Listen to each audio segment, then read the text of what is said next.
সাংবাদিকদের উপর যে হামলা হচ্ছে এটা তীব্র নিন্দা এবং প্রতিবাদ আমি জানাচ্ছি। সংবাদকর্মীরা সমাজের দুর্নীতি, ঘুষ, অনিয়মের তথ্য তুলে ধরে। তথ্যের ভিতরে যে তথ্যগুলো থাকে এটা বের করে নিয়ে আসে সাংবাদিকরা। জনগণের নিরাপত্তার জন্য যা যা দরকার সরকারকে এদিকে অবশ্যই নজর দেওয়া দরকার।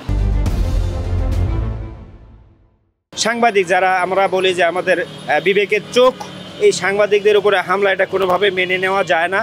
আপনারা জানেন যে ইতিমধ্যে আমরা গতকালকের যে গাজীপুরের নৃশংস সাংবাদিক হত্যা, তাকে হত্যা করা হয়েছে, এটা খুবই মর্মাহত। আমরা যারা সাংবাদিক যারা আছে, যারা মানুষের সত্যটাকে তুলে ধরে, তাদের বিবেকে নাড়া দিয়েছে। এরকম যদি হতে তাহলে এই দুর্নীতিপরায়ণ বা যারা দেশের জন্য ক্ষতি করছে, এদের এই তথ্যের ভিতরে যে তথ্যগুলো থাকে এটা বের করে নিয়ে আসে সাংবাদিকরা। তাদের এই তথ্যগুলো বের করে নিয়ে আসার জন্য কিন্তু সাংবাদিকরা তখন এগিয়ে আসবে না। যদি সাংবাদিকরা স্ট্রাইক করে এইরকম ক্ষেত্রে, তাহলে কিন্তু কোনো সাংবাদিক প্রশাসন পাবে না, রাষ্ট্র পাবে না। যদি না পায় তাহলে এক ভঙ্গুর রাষ্ট্রে পরিণত হতে পারে এই দেশ।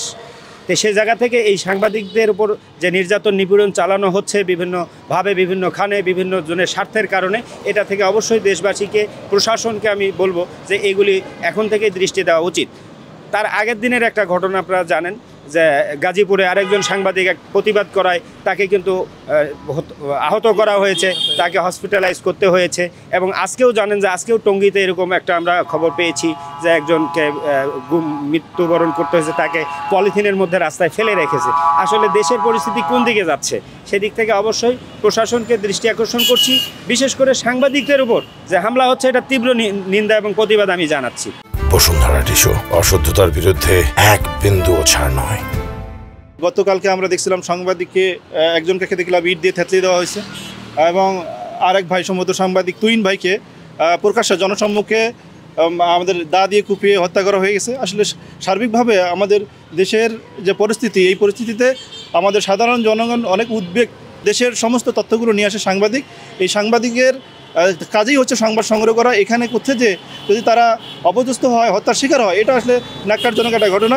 এই ঘটনার তীব্র প্রতিবাদ আমি করতেছি এবং এটার একটা সুস্থ তদন্ত হওয়া দরকার। দেশের যে আইনশৃঙ্খলা পরিস্থিতি দেখা যাচ্ছে, এই যে খুন, এই দিনে কূপে মানুষকে হত্যা করা হচ্ছে, এটা কি আমাদের সাধারণ জনগণের কোনো নিরাপত্তা আমরা পাবো কি না জানি না।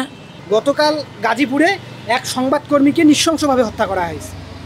এর তীব্র নিন্দা ও প্রতিবাদ জানাই। কারণ হচ্ছে সংবাদকর্মীরা সমাজের দুর্নীতি, ঘুষ, অনিয়মের তথ্য তুলে ধরে। তারাই যদি নিরাপদ না থাকে তাহলে আমরা সাধারণ মানুষ হিসেবে কীভাবে নিরাপদ থাকব? আমরা এই হত্যাকাণ্ডের দৃষ্টান্তমূলক শাস্তি চাই। গতকালকে যে গাজীপুরের হত্যাকাণ্ডটা সাংবাদিককে, এটা দেশের পরিস্থিতি দিন দিন অবনতি হচ্ছে এবং প্রশাসন ব্যবস্থাটা আমাদের খুবই দুর্বল হয়ে পড়তেছে। কারণ দিনে দুপুরে প্রকাশ্যে একজন সাংবাদিককে পিটিয়ে হত্যা করা হলো, সেখানে আমরা কিভাবে নিরাপত্তা থাকবো? দেশের মানুষ কীভাবে নিরাপত্তা থাকবে? যেহেতু সাংবাদিক একজন গণকর্মীকে যেভাবে হত্যা করা হচ্ছে, সেভাবে আমরা সাধারণ মানুষ নিরাপদ না। গাজীপুরে যেটা হত্যাকাণ্ড হয়ে গেল, সাংবাদিক হত্যা করা হইলো, এগুলো আইন নিরাপত্তাহীনতার একটা প্রমাণ পাওয়া যাচ্ছে। এই জন্য সরকারকে এই বিষয়গুলো যথেষ্ট নজর দেওয়া দরকার। জনগণের নিরাপত্তা, জানমালের ব্যবস্থা দিয়ে খেয়াল করা দরকার।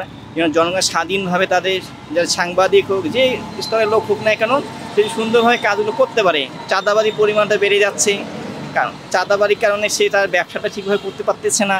তো সরকারের এই সমস্ত জনগণের নিরাপত্তার জন্য যা যা দরকার সরকারকে এদিকে অবশ্যই নজর দেওয়া দরকার।